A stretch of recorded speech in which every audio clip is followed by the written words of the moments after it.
Honorable Chief Minister.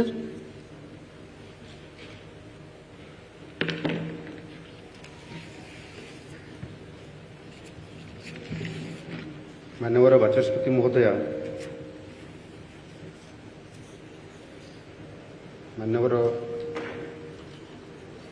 उप मुख्यमंत्रीगण, मंत्रिमंडल समस्त सदस्य और सदस्यवृंद, विजु जनता दलर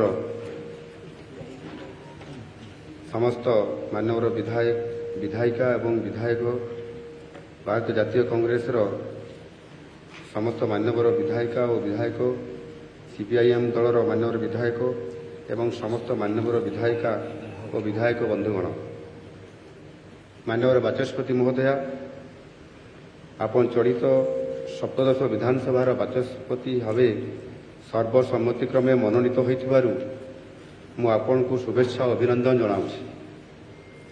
आपण आज ये दायित्व ग्रहण करिबा परे मु निश्चित भाव में आशा करूछि जे आपण ये पवित्र गृहर गर्व, गरिमा और पदमर्यादा रक्षा करने सहित निरपेक्षता अवलंबन करी ये गृह को सठिक भाव में परिचालना करिपारिबे बोली मोर दृढ़ विश्वास।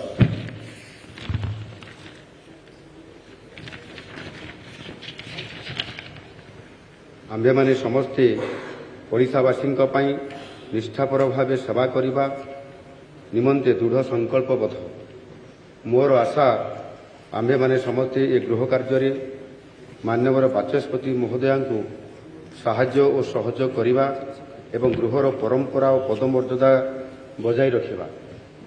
परिशेष मु ए गृहर मान्यवर सदस्य और सदस्य मान धन्यवाद जनाऊँगी एवं मोर प्रिय ओडिशावासी को मध्य आंतरिक शुभेच्छा धन्यवाद जनाऊँगी। धन्यवाद।